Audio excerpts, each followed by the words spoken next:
لو كنت حاليا شغال موظف وفي مهارة واحدة محتاج تتعلمها تضيفها للخبرات اللي عندك دلوقتي فهي صناعة المحتوى.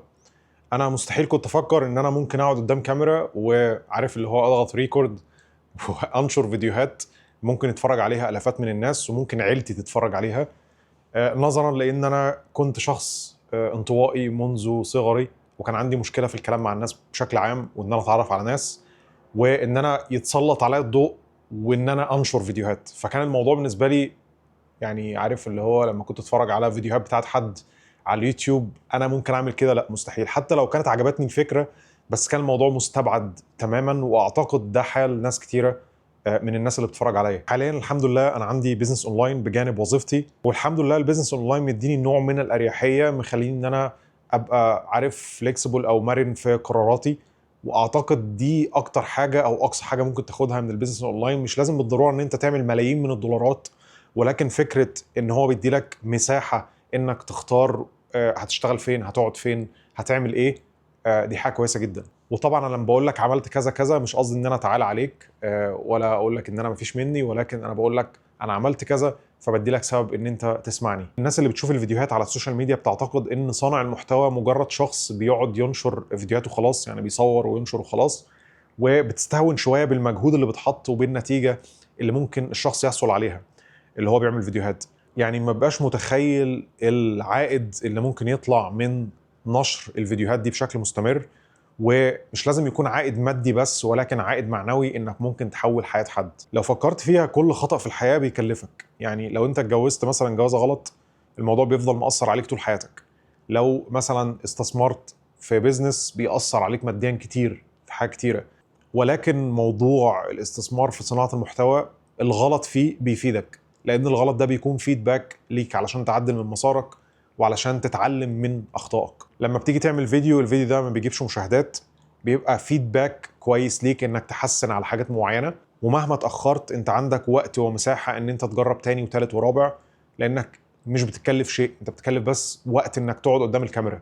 اي بيزنس تاني او اي حاجه تانيه في الحياه كل غلطه فيها بتكلفك اكتر وقت، فلوس، مجهود. السوشيال ميديا او صناعه المحتوى ما فيهاش الكلام ده خالص. لو انت شخص موظف مثلا وكنت عايز تستثمر او عايز تحصل على مبلغ من المال بعد فتره، وكلمت اي حد فاهم في البيزنس او الاستثمار هيقول لك استثمر مثلا في ستوكس او اسهم زي اس بي 500، استثمر في البورصه، استثمر في الفوركس، معرفش ايه، في الكريبتو. ولكن انت لو فكرت حتى في نوع الاستثمار ده انت محتاج عشرات من السنين علشان تلاقي عائد ملحوظ.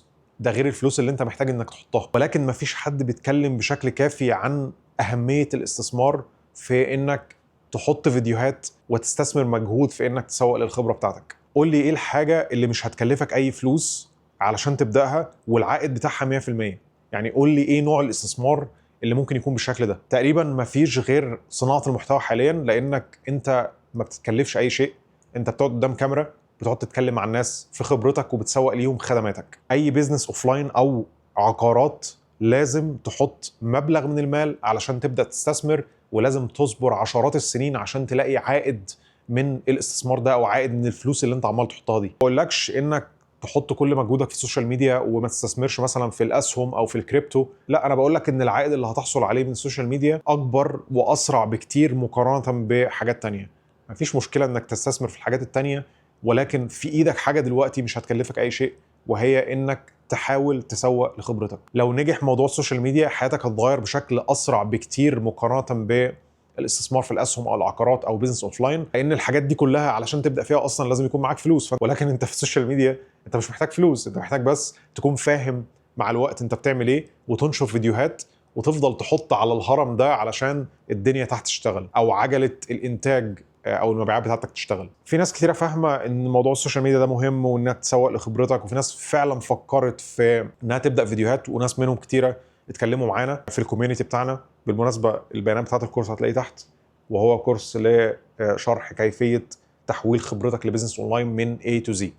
ففي ناس كتير قالت احنا بنقارن نفسنا او احنا بنقارن نفسنا بحد مثلا عنده ملايين من المتابعين وبيجي له ملايين من المشاهدات شهريا، انا هروح فين مع الراجل ده؟ الراجل ده بدأ من عشرات السنين. وللاسف الناس ما زالت حتى في 2026 فاهمه ان الموضوع كله مشاهدات، والموضوع بعيد كل البعد عن المشاهدات. انا اكتر وقت عملت فيه فلوس كان الوقت المشاهدات بتاعتي قليله، لانك اتكلمنا في القصه دي كتير، قلنا ان المشاهدات كل ما كانت عاليه قوي فانت بتجذب شريحه اكبر من الناس، وهتدخل ناس كتيره غير مهتمه بالاوفر بتاعك او ناس مش كواليفايد من الاخر. فانا لو عملت فيديو مثلا عن كيفيه عمل ساس برودكت وتبيعه، كم واحد هيتفرج عليه؟ ولكن لو عملت فيديو مثلا عن انك رحت افقر دوله في العالم، او انا اكلت اكبر وجبه في العالم، او انا حاولت ان انا اكل 10000 سعر حراري في اليوم زي ما ناس كتيره بتعمل، في ناس كتيره متبعه النهج ده في كيفيه كتابه العناوين بتاعه اليوتيوب عشان تجيب مشاهدات، وهتشوفوا كتير مستر بيست وغيرهم. يعني طبعا منطقي ان النوع الاول من الفيديوهات اللي هو نيشد او بيخاطب فئه معينه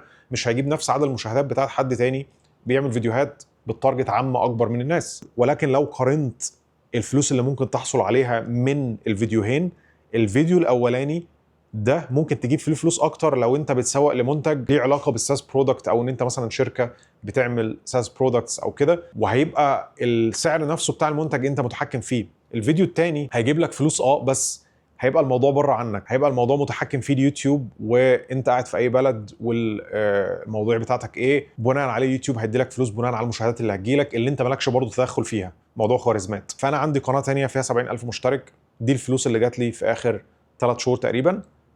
طبعا المبلغ ده انا ممكن اطلع اصرفه في خروجه، وممكن ما يكفيش كمان، يعني ممكن يبقى محتاج ان انا احط فلوس عليه اكتر من كده. فمن الاخر يعني اللي عايز اقوله لك ان الفلوس بتاعت المشاهدات مش كتيره، والمشاهدات نفسها مش كتيره لو انت عندك منتج قوي وبتتكلم في حته بتحل مشكله عند الناس، هتكسب فلوس اكتر والمشاهدات مش هتبقى مهمه، وانت مش متاخر علشان تبدا. احسن وقت علشان تبدا صناعه محتوى وان انت تسوق لخبرتك كان من 10 سنين، والوقت التاني الاحسن هو النهارده.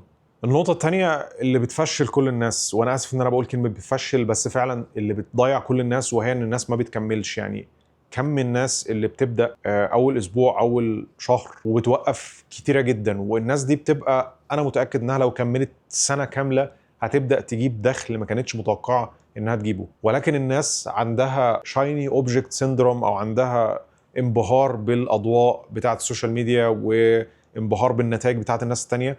وللاسف انت لما بتيجي تشوف الناس التانية انت شايف البذره، او شايف الحاجه اللي هم وصلوا لها بعد سنين، انت ما شفتش اللي ورا الكواليس، ما شفتش الناس دي فضلت سنين طويله علشان توصل للمستوى ده. انا فضلت مثلا سنه ونص سنتين ما بجيبش مشاهدات حرفيا، الفيديوهات بقعد مثلا اعمل لها ايديت طول الاسبوع وفي الاخر بتجيب 5 مشاهدات، وقعدت على الموضوع ده اكتر من سنه ونص سنتين، مفيش دولار مفيش جنيه، بالعكس انا اللي بحرق وقت وبحرق مجهود. القصه دي كلها الناس ما شافتهاش، الناس شافت وقت ما القناه بدات تجيب مشاهدات. انت جبت المشاهدات دي ازاي؟ او على التيك توك مثلا انت جبت المشاهدات دي ازاي؟ كل فيديو بينزل بيجيب على الاقل مش عارف 10000 20000 مثلا، انت بتجيب الحاجات دي ازاي؟ بتكتب الافكار ازاي؟ الموضوع ده كان تراكمي، ومفيش اي طريقه انك توصل للموضوع ده غير لما تجرب. لان حتى في البرنامج بتاعنا احنا بنقول لك انت المفروض تعمل ايه، بس في حاجات معينه مش هينفع نقول لك تعملها ازاي، لانك لازم تجرب بنفسك عشان تعرف اللي شغال معاك، مفيش اي طريقه تانية. واي واحد هيقول لك انا هقول لك بالظبط الخلاصه اللي هتخليك انك تعمل كذا، كذاب. انا جربت حاجات بالظبط ناس تانية بتعملها ما نفعتش، هم نفعوني في الخطوات اللي المفروض اعملها، بس ايه اللي بالظبط المفروض اعمله لا ده كان لازم اجربه. نوعيه الفيديوهات نفسها، القعده، الاضاءه، الكلام ده كله مفيش حد هيعرف يقوله لك، انت اللي محتاج انك تجرب. في ناس كتيره في كذا فيديو قبل كده قالوا لي انت ما بتقولش حاجه جديده، انت بتقول الحاجات اللي احنا عارفينها. ما هي دي الكارثه، الكارثه ان انت ما بتعملش اللي انت عارفه. وحقيقه انت عشان تبدا تشوف نتيجه انت مش محتاج غير انك تعمل الحاجات اللي انت عارفها، وللاسف انت ما بتعملهاش. احيانا بسال الشخص انت عملت كام فيديو لحد دلوقتي؟ صفر. طب عمل فيديو التاني كملت لمده قد ايه؟ ممكن مثلا شهر، في الشهر نزلت كام فيديو؟ فيديو واحد او اتنين. طب الفيديوهات دي صححت عليها؟ عدلت فيها ايه حتى لو كان بقاله فتره؟ طب الفيديوهات دي انت بتعمل نفس الاخطاء كل مره، طب ليه ما عدلتش عليها؟ ما هو انا بكمل وخلاص زي ما انت قلت. ما هو مش هتيجي كده، هتيجي ان انت تجرب مره واثنين وثلاثه وعشرة وتفضل تصحح على الاخطاء بتاعتك كل شويه. مش محتاج اي فلوس، محتاج كاميرا، محتاج ميكروفون، محتاج ضوء او لايت، ومحتاج انك تطلع تتكلم في الخبرات اللي عندك، حاول تفيد الناس. ما تتعلمش استراتيجيات بيع والكلام ده كله دلوقتي، انت محتاج انك تنفست وقت انك تنشر فيديوهات وتعمل الموضوع بشكل مستمر. ما تفكرش في اي استراتيجيه في كيفيه عمل فلوس دلوقتي، فكر انك ازاي توفر وقت انك تعمل فيديوهات، ازاي تعمل فلوس من خبرتك من اول ما تقعد قدام الكاميرا لحد ما يبقى عندك سيستم بتبيع من خلاله. احنا عندنا خطه كامله هتلاقي اللينك بتاع البرنامج بتاع اكسبرتيز فلو تحت في اسفل الفيديو، في 50% خصم. استخدم الكود اللي موجود تحت. ولو مش مستعد للبرنامج ارجوك ابدا، لان في ناس كتير محتاجه خبرتك، وانا متاكد انت كمان محتاج الفلوس اللي هتجيلك والعائد المعنوي اللي هيجيلك من عملك لفيديوهات وانك تكسب فلوس اونلاين. هتحس انك بتغير في حياه حد، وهيأثر على نفسيتك في حياتك وعلى الشغل بتاعك. هيأثر في جوده حياتك عموما، لان هيبقى عندك شغف جديد وهيبقى عندك حاجه جديده انت بتطلع عليها كل يوم، ودي اجمل حاجه في الحياه. فاتمنى يكون الفيديو كان مفيد خفيف، وباذن الله اشوفكم الاسبوع الجاي. السلام عليكم.